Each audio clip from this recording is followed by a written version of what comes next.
la semaine sont les suivants. À la fin de cette session de formation, vous serez capable de vous familiariser avec les 3 étapes pour générer une idée de projet. Vous serez capable de choisir entre un marché de consommateurs, un marché institutionnel ou les deux. Vous serez capable d'utiliser l'approche chaîne de valeur pour identifier des opportunités. Les amis, c'est un objectif ambitieux, mais je vous assure qu'avant la fin de cette session, vous serez capable de faire tout ça. Commençons par les 3 étapes pour générer une idée de projet. Ensuite, on verra le choix entre les différents marchés, le marché du consommateur, le marché institutionnel que je vais expliquer, bien les deux. Le marché du consommateur, c'est le marché qui s'adresse au public. Le produit que vous vendez ou le service est destiné au public, sont des individus de la population. Le marché institutionnel, ce sont des entreprises, le gouvernement, etc. Mais on y reviendra. Ensuite, j'expliquerai de manière plus claire encore la notion de chaîne de valeur et comment on peut l'utiliser pour identifier des opportunités. Comment générer une idée de projet? Il y a 3 étapes. D'abord, il faut identifier les besoins du marché ou de la communauté dans laquelle vous vivez sous forme de problèmes existants ou bien de peines dont souffrent les clients potentiels. Parce que c'est ça, en fait, la demande. Vous vous posez la question, mais pourquoi les futurs clients, les clients potentiels, achèteraient-ils mon produit ou mon service? Parce que ces clients veulent résoudre des problèmes ou bien ont des besoins qui sont nés des peines dont ils souffrent. Et vous, vous êtes ici pour alléger cette peine. Vous êtes ici pour apporter des solutions à leurs problèmes. Parfois, ils ont besoin de se loger, ou bien ils ont besoin de se nourrir, ils ont besoin de se vêtir, ou bien même ils ont besoin de s'amuser, de se détendre, de combattre le stress. Tout ça sont des besoins. Donc, il faut partir de ces besoins pour voir qu'est-ce que vous allez faire. Deuxième étape, vous allez identifier les ressources inutilisées dans votre communauté ou les ressources sous-utilisées dans cette communauté. Parce que chaque fois, il y a des ressources qui sont là, mais on ne les utilise pas suffisamment. Enfin, vous allez combiner les besoins et les ressources pour générer une idée de projet. Combiner, c'est faire un rapprochement entre les besoins et les ressources. Pour trouver ces éléments-là, il faut utiliser une technique qu'on appelle le brainstorming. Le brainstorming, comme le montre l'ampoule ici, vous voyez, là c'est un cerveau et là c'est une ampoule, donc il faut dégager des idées. Comment faire pour dégager des idées? Ben, il y a un certain nombre de règles qu'il faut respecter. Première règle, vous devez vous assurer que le problème ou la question est claire pour tous et motivante. Ça veut dire que quand on fait du brainstorming, on est un groupe. Le groupe idéal, c'est entre 5 à 7 personnes. Quand c'est 10, 15, il y a des personnes qui réfléchissent, d'autres ne font rien, ils vont regarder le téléphone. Quand c'est 2 ou 3, c'est limité. Mais quand vous avez 5, ça commence à être intéressant. 7, à partir de 7, ça commence à être lourd. Il faut que tout le monde soit intéressé par la question ou bien par le problème. Deuxièmement, vous allez enregistrer les idées. Toutes les idées, vous les jetez sur la table. Toutes les idées. Sans rejeter quoi que ce soit, sans discuter. Vous enregistrez les idées. Vous faites un tour de table, chacun dit par rapport à ce problème, je propose ça, ça, ça et ça. Et vous faites le tour de table, vous notez tout. Ensuite, ne vous montrez pas critique ou jugez les idées exprimées. Vous notez sans juger. Même si l'idée vous semble farfelue, vous notez quand même. Dans un premier temps, c'est comme ça qu'on peut générer des idées. Si on commence à critiquer la première idée, les autres vont se bloquer et vous n'arriverez à rien. Ensuite, il faudra exprimer autant d'idées que possible. Il n'y a pas de limite. Et je vous assure que ça donne des résultats remarquables dans certains pays, que ce soit au Sénégal, Mauritanie, des autres pays de l'Afrique de l'Ouest, l'Afrique centrale et l'Afrique de l'Est. Dans tous ces pays-là, on a fait cette technique de brainstorming. Et les gens sont eux-mêmes étonnés par le nombre d'idées qui émergent de ce travail de brainstorming. Les experts, la question doit parler en dernier ressort. Par exemple, du temps du Covid, on avait fait un groupe pour dire, on va essayer de voir quelles sont les solutions par rapport à cette situation catastrophique que nous connaissons au niveau du Covid-19. On avait dit que s'il y a un médecin parmi le groupe, qui est un expert de la question, si ce médecin commence à parler, que vont faire les autres? Tout le monde va se taire. Parce que personne n'osera contredire le médecin parce que vous n'avez pas les éléments pour le contredire. En ce moment, il n'y aura plus de brainstorming. Pourquoi ce médecin-là doit écouter tout le monde et prendre la parole en dernier ressort. À part de là, maintenant, les idées que vous aviez identifiées ici, vous aviez notées, vous les développez. Parce que là, dans un premier temps, vous notez. Ensuite, vous revenez sur les idées. La personne qui a proposé une idée pourra développer son idée. Pourquoi vous avez dit ça? La personne va développer pour que tout le monde se mette d'accord, tout le monde ait la même compréhension des idées qui sont sur la table. Ensuite, il ne faut surtout pas avoir peur des idées originales ou folles, parce que ces idées-là, souvent, se révèlent les idées les plus pertinentes. Une idée à laquelle personne n'a pensé, on dit que mais ça c'est fou, c'est pas possible. Si, c'est possible. Si vous regardez beaucoup d'inventions dans le monde, c'est venu de personnes qui n'étaient pas spécialistes du secteur. Au niveau du Japon, les idées ne proviennent pas des cadres, des ingénieurs, mais plutôt des ouvriers qui travaillent avec les machines. Après, vous évaluez les idées en les analysant une par une. Vous voyez, c'est un travail, les amis. Une fois que vous avez enrichi les idées, vous avez bien compris, vous reprenez les idées une par une, là, vous pouvez retenir ou bien élaguer. Donc, non, ça, on retient pas. À ce moment-là, vous avez déjà votre moisson d'idées. Vous ne faites que simplifier. Enfin, souvenez-vous, les idées les plus originales sont souvent celles qui mènent à des solutions innovantes.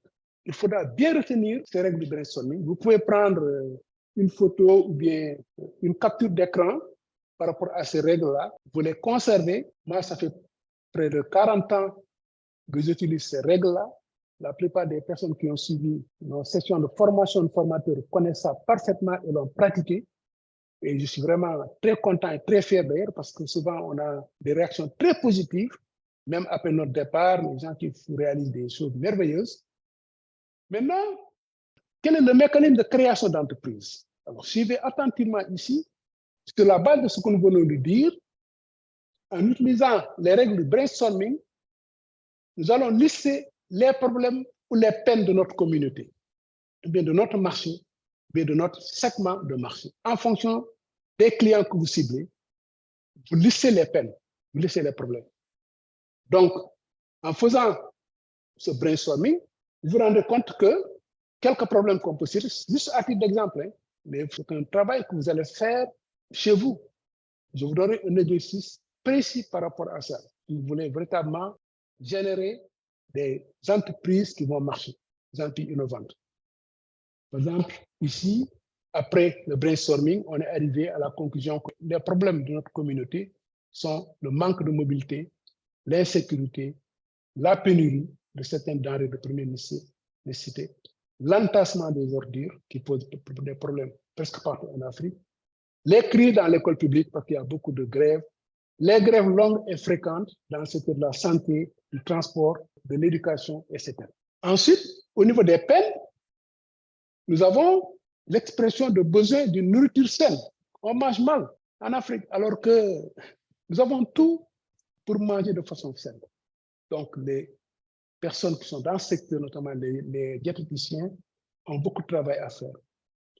Il y a le besoin de s'habiller de façon décente. Là aussi, les tailleurs ont beaucoup d'opportunités à saisir. Il y a l'existence de maladies qui résultent de la pollution. La pollution de l'air, le bruit, les odeurs, il y a la peau qui est affectée, etc., etc. De l'autre côté, on se dit, mais quelles sont les ressources sous-utilisées ou inutilisées? Parmi ces ressources, nous en avons identifié quelques-unes. C'est par exemple l'existence d'une jeunesse inactive ou sous-utilisée. Ensuite, nous avons des jeunes diplômés sans emploi. Ici, c'est toute la jeunesse. Ici, ce sont les jeunes diplômés sans emploi. C'est extrêmement grave. Nous avons l'existence de terres arables, mais on ne fait rien. C'est des terrains vagues. On ne les utilise pas, on ne les exploite pas. Nous avons l'espace de stockage qu'on aurait pu exploiter, aménager pendant que les fruits et légumes, les produits de la mer pourrissent. On a aussi des jeunes ayant terminé le service militaire et qui retournent dans le chômage. Dans certains pays comme le Sénégal ou le Niger, nous avons beaucoup de lutteurs qui existent. Et même dans d'autres pays de l'Afrique de l'Ouest. Ces lutteurs-là ont un métier précaire. Vous avez un combat ou deux dans l'année, c'est déjà beaucoup.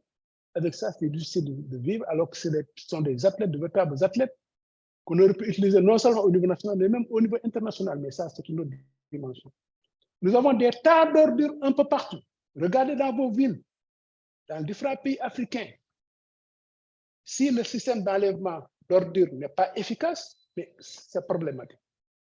Alors, comment combiner les problèmes et les peines qu'on a identifiés avec les ressources qui sont sous-utilisées ou inutilisées? Exemple, nous avons identifié 4 types d'entreprises. On peut en identifier 50 si on veut. Mais c'est juste à titre d'illustration. Au niveau du transport, par exemple, ce qu'on peut faire, c'est régler le problème du manque de mobilité en combinant des ressources comme en utilisant la jeunesse inactive ou sous-utilisée. Vous voyez, en combinant ce problème identifié, donc qui est un besoin de la communauté, par rapport à une jeunesse inactive ou sous-utilisée, on peut créer une entreprise de transport. Au niveau du gardiennage, le gardiennage permet de régler le problème, en partie le problème de l'insécurité. Pour ce faire, on peut prendre comme ressources les jeunes qui ont terminé le service militaire. Bon, on ne va pas prendre des gardiens gringalés comme on le voit souvent. Bon, dès qu'il y a un problème, voilà, tout ce qu'ils peuvent faire, c'est siffler ou bien crier ou bien prendre la fuite, là pour des tempêtes. Mais il y a des jeunes qui ont terminé le service militaire, qui ne travaillent pas et qui accepteraient bien un travail de gardiennage, même s'ils peuvent faire autre chose. Ensuite, toujours de l'insécurité, on peut créer une entreprise pour offrir des gardes du corps. Pourquoi? Parce que on a toujours ces jeunes et en terminant le service militaire. On a également des lutteurs qui sont là, qui sont forts. Il faut les former pour qu'ils puissent bien jouer le rôle de garde du corps, de garde rapproché. Ensuite, concernant les ordures, on peut créer une entreprise de recyclage. Cette entreprise-là va nécessiter l'utilisation, l'exploitation des tas d'ordures qui sont là pour créer une entreprise de recyclage. Et ça, on va y revenir parce que c'est extrêmement important. Dans tous les pays africains que nous avons visités, il y a des problèmes d'ordures, de ramassage des ordures, il y a le problème de l'entassement des ordures. Maintenant, comment générer une idée de projet? Ça, c'est un guide. Vous voyez? À partir de là, comme je l'ai dit, vous allez choisir, est-ce que vous, votre entreprise, vous voulez l'orienter vers d'autres entreprises? Est-ce que vous dites, par exemple, que mes clients sont les entreprises, comme les entreprises privées, ou bien publiques, ou bien les autres institutions? Parfois, il y a des entreprises qui travaillent avec des ONG ou d'autres associations, ou bien qui travaillent avec les partenaires techniques et financiers, qui ont beaucoup d'argent, qui financent le développement de nos pays, voilà, et qui ont également besoin de consommer. Par exemple, le système des Nations Unies consomme beaucoup de fournitures. Si c'est le Haut Commissariat aux réfugiés, le HCR, souvent les réfugiés ont besoin de se nourrir, de se vêtir, de se protéger. Tout ça sont des fournitures, ils ont besoin de tentes, de bols, de pas mal de choses. Donc, c'est à vous de voir, est-ce que vous voulez un marché institutionnel, ça qu'on appelle marché institutionnel, business to business, ou bien un marché de consommateurs, business to consumer, B2C. Ici, mes clients sont les consommateurs individuels. Ou bien alors, je vais travailler avec le gouvernement, qu'on appelle B2G, c'est business to government. Ici, je travaille avec le gouvernement, comme les ministères, les agences gouvernementales, les collectivités locales et autres démembrements de l'État. Les autres institutions de l'État, Assemblée nationale, Sénat, il y a le Conseil économique, social et environnemental, en fonction des pays, bien entendu. Ça, c'est dans le cas du Sénégal, etc., etc. En tout cas, toutes les structures étatiques ont besoin de certains produits ou de certains services. Vous pouvez choisir de travailler avec ces structures étatiques en sachant que dans vos pays, il y a une loi qui réglemente les marchés publics. Ici, au Sénégal, on ne parle plus de marché public, on parle de la commande publique. Ensuite, vous avez aussi les partenaires techniques et financiers comme le système des Nations Unies, la Banque mondiale, la Société financière internationale et d'autres structures qui constituent les PTF. Et la coopération bilatérale, c'est là-dedans. Il y a la coopération américaine à travers les SAID, canadienne à travers l'AFD, française à travers l'AFD, allemande par rapport à la GIZ, etc., etc. Il y a beaucoup de structures qui sont de la coopération bilatérale.